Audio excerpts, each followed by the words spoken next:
guys, Jeannine here with another review for you, but this is a very special one. Scream 2 just celebrated its 25th anniversary. And as most of you know, I am a huge Scream fan, so getting to see this movie on the big screen for the first time was very special for me. I actually got to see Scream, the original film, in theaters for the first time last year, so it was great to get to see this one as well, because I really love this movie. So I thought it would be fun to do a little review and talk about why I think Scream 2 is a great sequel. So yeah.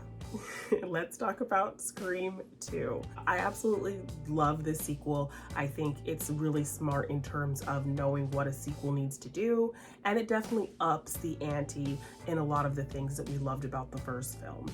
You get your great kind of rules conversation from Randy in the first film. Now you get this really fun debate in a film class. Hashtag Joshua Jackson was right.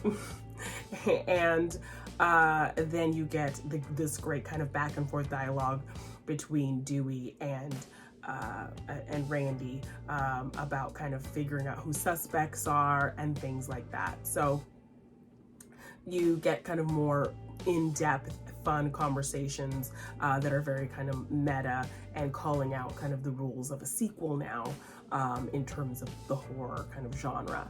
So you kind of up the ante on kind of that aspect of the first film. Upping the ante on the tension, that tense moment in the car with Sydney on her big kind of final girl circuit. The tension of her hiding in that police car and kind of the door coming up behind her and her having to kind of lock all the doors and knowing Ghostface has the keys. Such a tense moment. We get several in this film. The scene with Gail kind of running around the sound room, the recording room, and having to hide from Ghostface, and he's just like right on her tail, and not even being able to hear Dewey, who's right behind her because she's in a soundproof area, and just the tension of kind of that running and hiding from Ghostface in the school, in the sound room, and of course the car scene. Very tense when Sydney and Hallie have to crawl over Ghostface to get out of this car, and she honks the horn, and oh my gosh, that scene, so much tension there. So upping the ante in that aspect as well.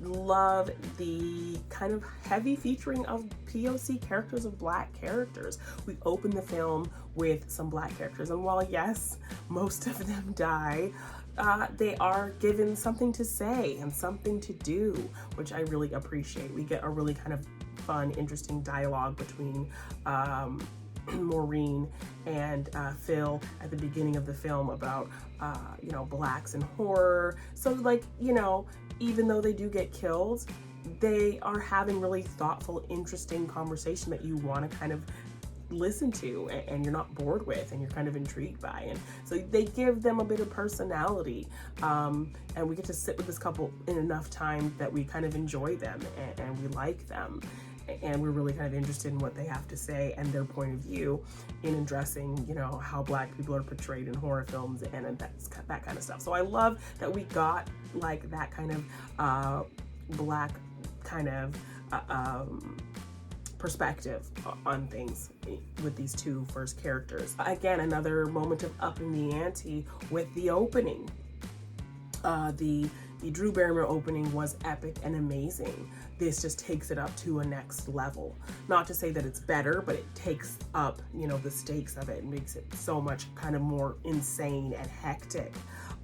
Because you could imagine this kind of happening, a wild kind of theater experience. Somebody's getting killed and nobody knows that that's happening. Nobody can save you because it's a rowdy theater full of people dressed like this Ghostface, and just getting lost in the shuffle of that and getting murdered in the chaos of all of that. It's just so kind of visceral and scary, and just a really kind of smart way to kind of just up the stakes of your opening. So I thought that was such a really cool concept for the opening, to kind of just take it up to you know, another level. So really liked that our Black characters did, you know, have personalities, have something to say. You know, Hallie being that she was a really good friend to Sydney, And, you know, she tried to be smart until the end, you know, trying to run away, but Sydney kind of being determined to take that mask off, and Hallie getting killed. I know there were scripts out there of Hallie being the killer. That would have been really interesting. And I would have loved to see that character survive and move on. And yeah, like the fact that they added like extra stabs like off screen when you're seeing Sydney's face, you can hear like I think 2 or 3 extra stabs go into poor Hallie.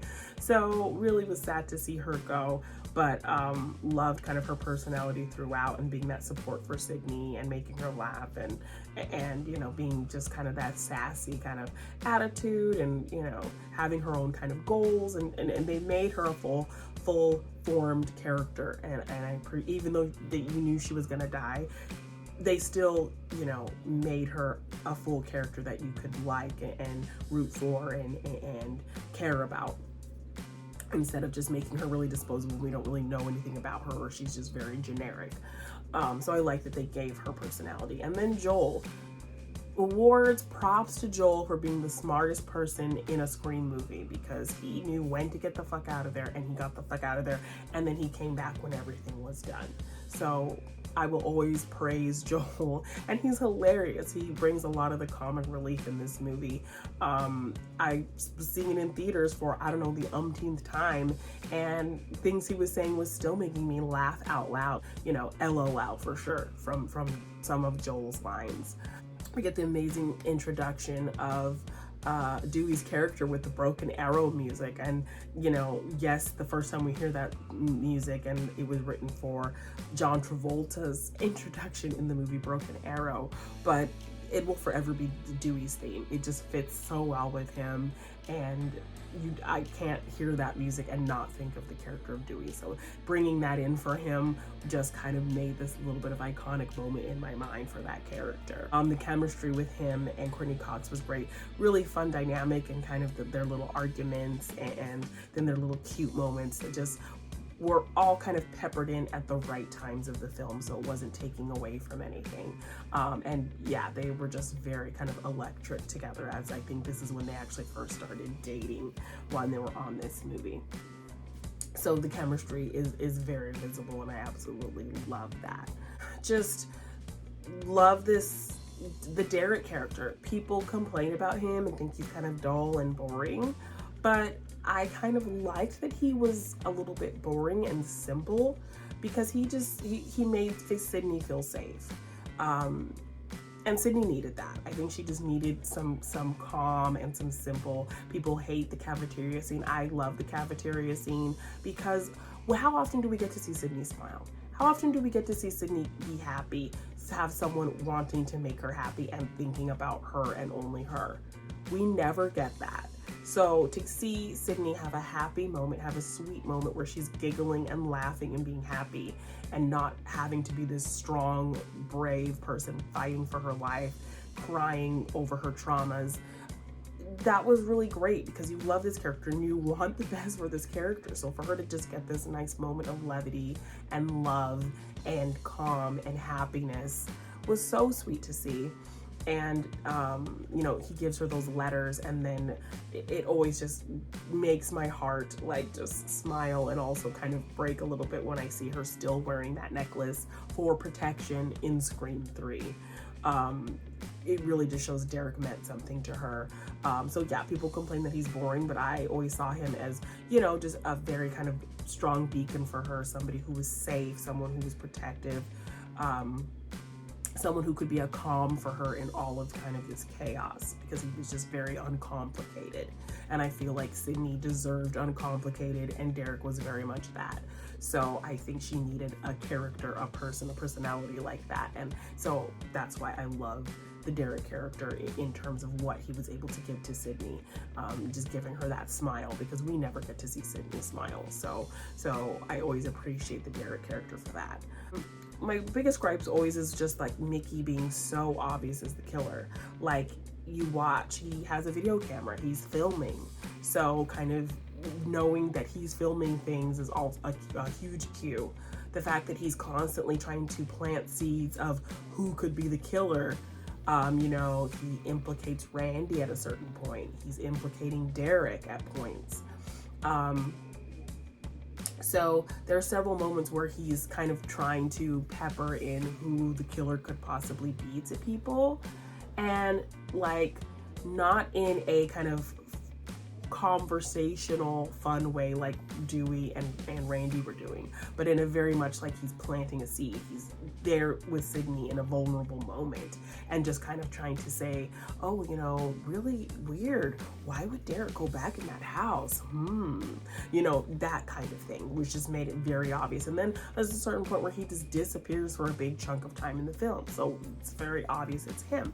And I don't know if the film did that on purpose, like, let's make an easy reveal for one of our characters because we know the second killer is really going to be our big reveal, our big fun twist. So because we kind of have Mrs. Loomis in the bag, we can, you know, make one pretty obvious, because we still have one big, you know, a bigger kind of reveal to give you guys. So spoiling Mickey is not that big of a deal. So maybe that was the thought process behind it. I just didn't like that he was just so kind of obvious. I love Timothy Oliphant, and I just wish they had utilized him a little bit better in the story than they did.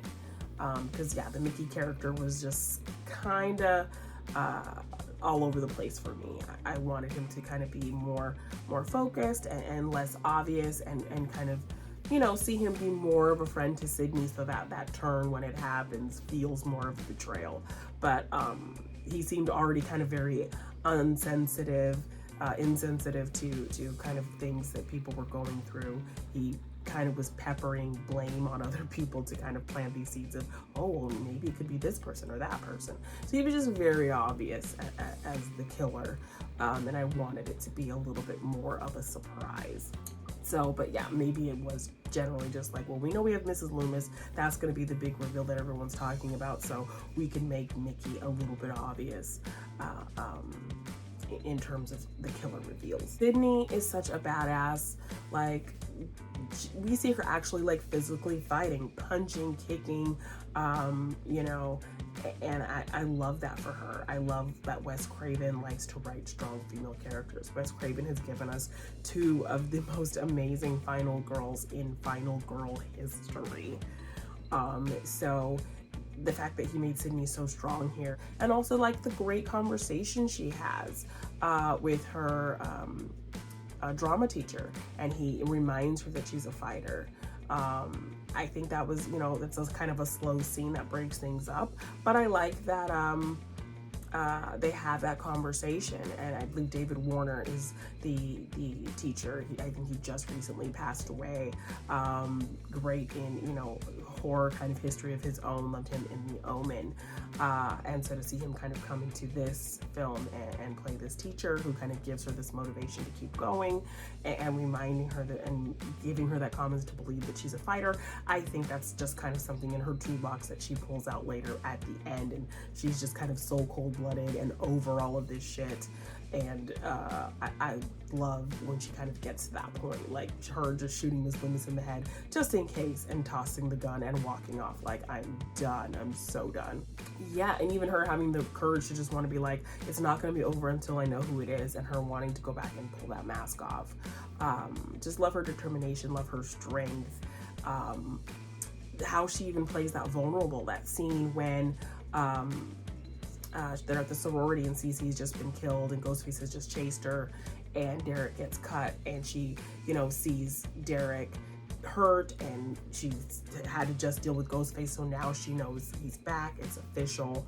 And just this slow zoom into her when she's just coming to this realization that, oh my gosh, it's not over, and just the look on her face, how she just plays that quiet moment of just being washed over with realization that it's not over, he's back, and I have to live through this all over again. It was just brilliant. Just love Neve Campbell, and I'm just so heartbroken that she's not in this new film, and that, you know, she was made to feel like she wasn't gonna be compensated for what she was worth and what she means to the series, because she is everything, and I absolutely love her. So I'm just watching this movie just made me heartbroken that she's not gonna be in Scream 6. So she's an absolute queen. I loved that they committed to a bold character death. Of course, I was heartbroken saying goodbye to Randy, but the fact that they committed to that and they went for it, because Randy became a really loved character in that first film, and kind of the, you know, the kind of age, the same, you know, in her kind of friend group and friend bubble from that original group of people. So to have him go, now she's kind of really alone with people who, you know, went to school with her, who are her age, who could understand. So, you know, Dewey and Gail are a little bit older. So to see Randy go, but, you know, he went out verbally fighting, because that was kind of like his greatest gift. And just, I was so heartbroken, but I was so kind of impressed with the movie for committing to a big kill like that, and really kind of just trying to make, you know, push the point that, you know, no one is safe. If we can kill Randy, someone you didn't think was gonna die, we can kill anybody. And I thought that was like a really bold, brave, interesting choice to go for that. R.I.P. Randy. And I love kind of the dynamic shift in the end. Again, just kind of going back to Gail and Dewey. In the end of the first film, Dewey gets stabbed, he gets taken in the ambulance, and Gail says, nope, story's more important. I'm gonna focus on this, getting this report, and it ends with her doing her job reporting, because that's all she cares about. But with this film, now she actually goes into the ambulance with Dewey and wants to be with him. So just getting to see that illustration of their kind of evolution of their relationship was really fun, kind of little add in there that I really liked. Laurie Metcalf, amazing as Mrs. Loomis.